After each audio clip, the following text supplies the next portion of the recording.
Hi, all final year students of BCom. All are great, right? I know that all of my students are actively involved in the examination preparation process. So, these videos, PPTs, and PDFs will be helpful for you while preparing for your examination. So in this video we are going to discuss unit 3 and 4 PYQs and answers. We already posted two videos regarding unit 1 and 2 PYQs and answers. Those who visited the channel and went through the content, please continue the journey with us. Okay, those who have yet to visit it, please visit the channel, go through the content, and if you like the content, please like, share and subscribe the channel. So your like, share and subscribe will be reaching hand to us for making more videos. Okay, so study hard, concentrate more on studies. Okay, so let's get started.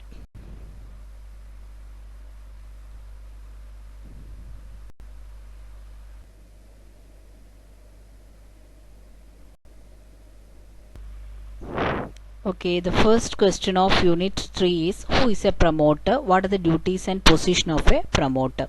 So as per the Company Act of 2013, a promoter is a person whose name should be described in the prospectus, or it should be identified by the company in the annual return, or he or she should have a control over the affairs of the company either in the direct manner or an indirect manner.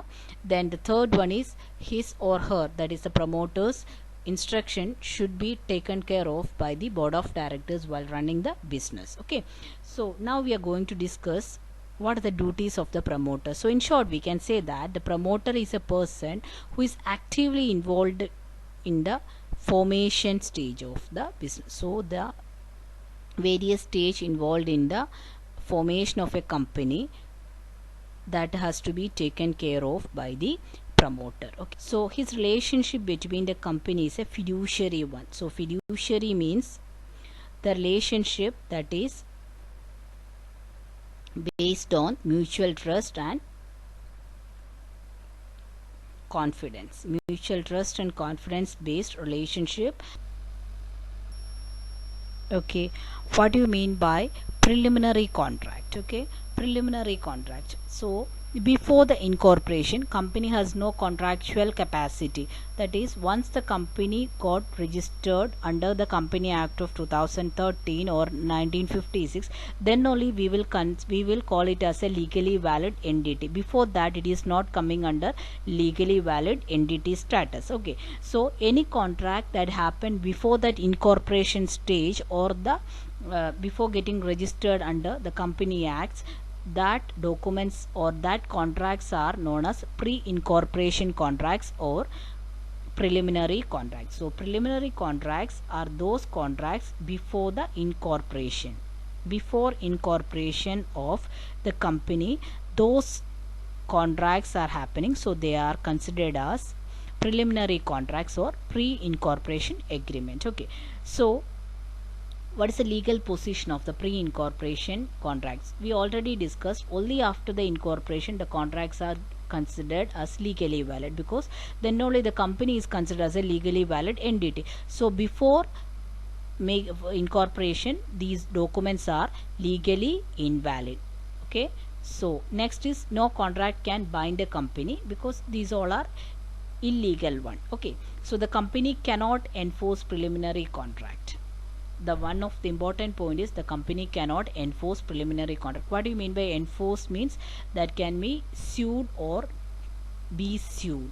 If the company has certain allegation towards the other person regarding the contract, the company can sue, and the other person has certain allegation regarding the company about this project or about the business, the other person can sue the company. So these things are happening only if the company got incorporated. Before incorporation, any contract happened, so these all are coming under invalid one. So that means it cannot enforce preliminary contract. So one of the important terms coming under this is, what do you mean by ratify? Okay, so ratify means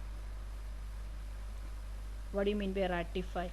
Ratify means previously happened thing can be made as legally valid one. Okay, so the preliminary contracts are happen before the incorporation. A company want to approve that act that is already done, that is known as ratification, but that ratification is not possible in the case of a preliminary contract. Why?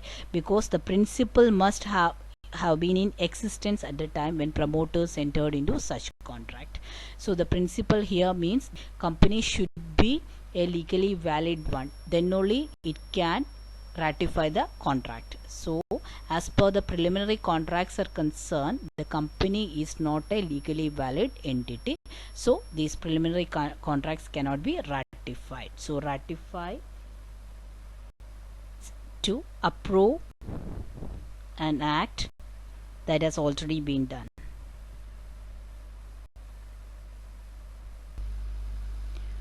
Okay, so the important question, one of the important question coming from unit 4 is, what are the different stages involved in the formation of a company? Okay, it's an important essay question. So the first stage is promotion stage. So three stages are there. First is promotion stage, second stage is registration or incorporation, and the last stage is commencement. So first we are going to discuss promotion stage.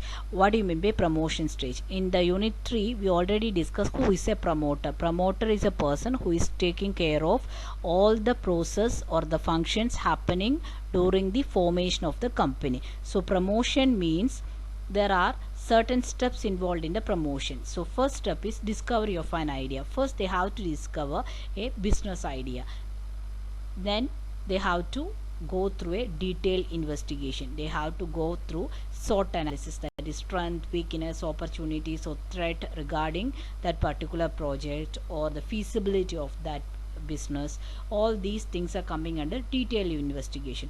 Once a detailed investigation step completed, then goes to the next stage, that is assembling. Assembling means all the resources that are required for the initiation of that process. So that is financial resources should be needed, physical resources should be needed, human resource should be needed. So all these resources should be assembled together or organized together. So that is happening in the third stage, that is assembling stage. Then the last stage involved in the promotion is financing the proposition. So last is all the other steps are finished, the financing the proposition happen, and the promoter is the person who is taking care of all the stages involved during this process. So that is coming under promotion stage. First is promotion, then registration, and the last one is commencement. Okay, so the second stage involved in the formation of a company is registration or incorporation of the company. Okay, so what do you mean by registration or incorporation of the company? So once the promotion stage over, that is all the steps involved in the preliminary stage of the formation of the company is over, then comes the second stage, that is the registration or the incorporation. So in this step the company has to submit certain documents before the register. Then register has to scrutinize these documents and ensure that these all are legally valid documents, and then he will issue the company with a certificate. So that process is coming under registration and incorporation of the company. So let's look into the steps and formalities involved in the incorporation of the company. So the important documents that should be filed before the register are, first is MOA. So the MOA with at least 7% subscribed in the case of a public company and 2 in the case of a private company. So MOA is known as the constitution of a company. What type of business company is going to run, these all things should be clearly mentioned in the MOA, and if the company goes beyond the things mentioned in the MOA, it is legally and invalid, and that is known as ultra vires, beyond the power. Okay, then the second important document is AOA, Article of Association. Article of Association is describing the internal management of the company, how the company is going to manage the internal affairs. So that all things are described in the AOA. Then address of the registered office, that we already discussed. The company should have a registered office in India, and the details regarding the registered office should be furnished. Then list of directors with their names, their address and occupation. Then consent of the directors, so their consent should be there in written format. Then statutory declaration, either by an advocate or an attorney or a chartered accountant who engaged in the formation of the company. So these important documents should be furnished before the register of the companies, and these, after going through these documents or after the scrutinization of these documents, if all the documents are legally valid, registrar will issue the certificate of incorporation. Okay. So that is coming under the second stage, that is registration and incorporation of the company. So the important documents are, first is MOA, okay, then AOA, that is article of association, then address, then list of directors with their address and occupation, then consent of the directors, then the certificate statutory declaration, okay, then the declaration of me or chartered accountant who was actively involved during the formation process. So these 6 important documents should be submitted before the register of the companies. Forgetting okay, once the company got incorporated, then it will receive a corp number, that is known as corporate identity number or CIN number, and CIN number is considered as the license to form a corporation.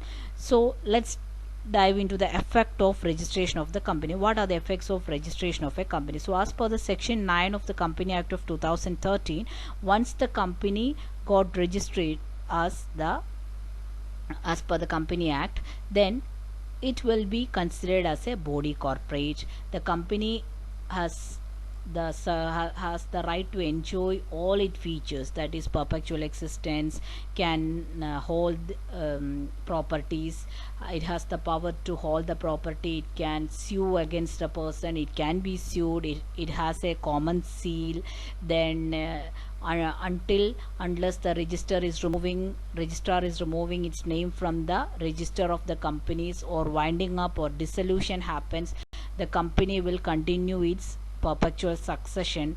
Then once the registration happened, the binding contract come into existence between the company and its members as per the MO or the AOA. So these are the some of the effect of registration of the company. So the important point from here is, what do you mean by CIN or corporate identity number? So it is the license to form a corporation. Okay.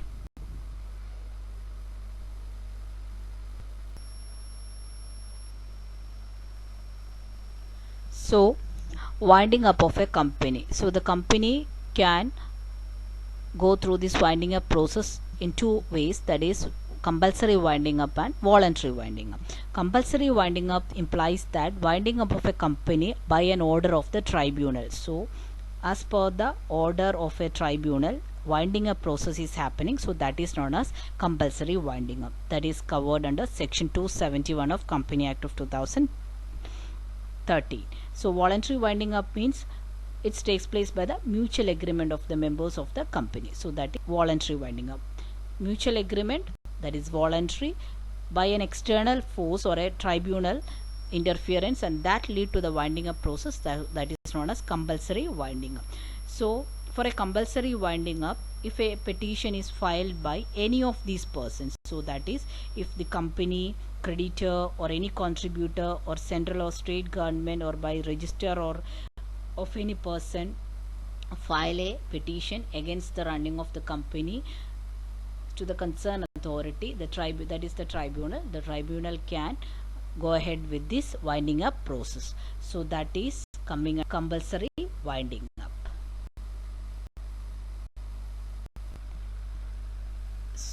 So we already discussed two types of winding ups are there, that is one is compulsory winding up and second one is voluntary winding up. Here we are going to discuss what do you mean by voluntary winding up. Voluntary winding up is normally takes place by the mutual agreement of the members of the company, and they are coming to an amicable solution and they are ready to part their ways for the betterment of both sides. So that is known as voluntary winding up.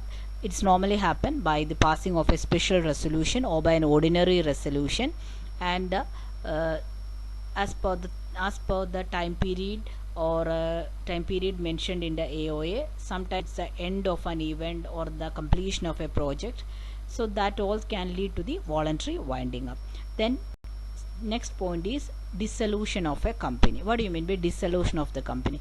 The end result of winding up is known as dissolution of a company. Once dissolution stage occurs, that means it put an end to the existence of the company. So the company is no longer existing as per the Company Act of 2013 or any previous Company Act. The last point is declaration of solvency. So section 305 states that of Company Act of 2013, when a company is getting voluntary winding, is undergoing voluntary winding up, majority of its directors are, but not less than 2 directors, at least 2 directors shall at a board meeting make a declaration. So they have to make a declaration at a board meeting that the company has no debt, or if it has debt, it has enough assets to pay off that debt. So that declaration. So the difference between dissolution and winding up of a company. So winding up of a company implies it's a starting process of dissolution of a company. So the beginning process of dissolution of a company is known as winding up. Once dissolution happened, that is the ending of winding ups, or the end result of winding up is known as dissolution, right? Then the second important difference is legal entity of the company. So legal entity of the company will continue to remain in the while going through the winding up process.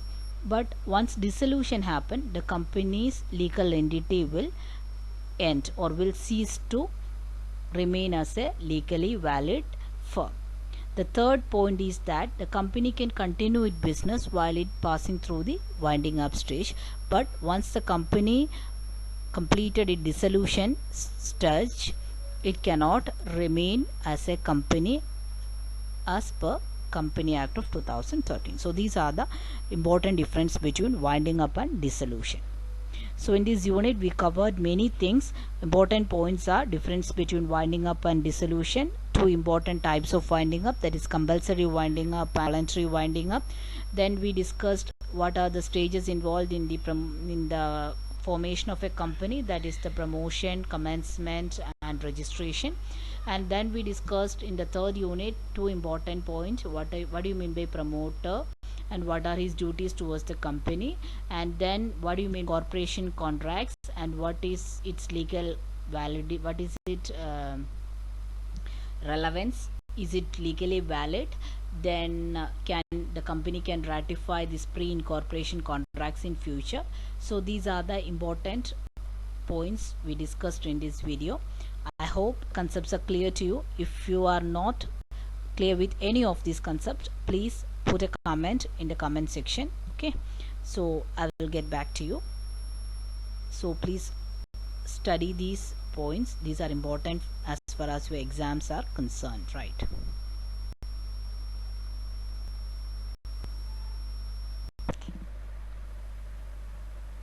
So that's the end of this video.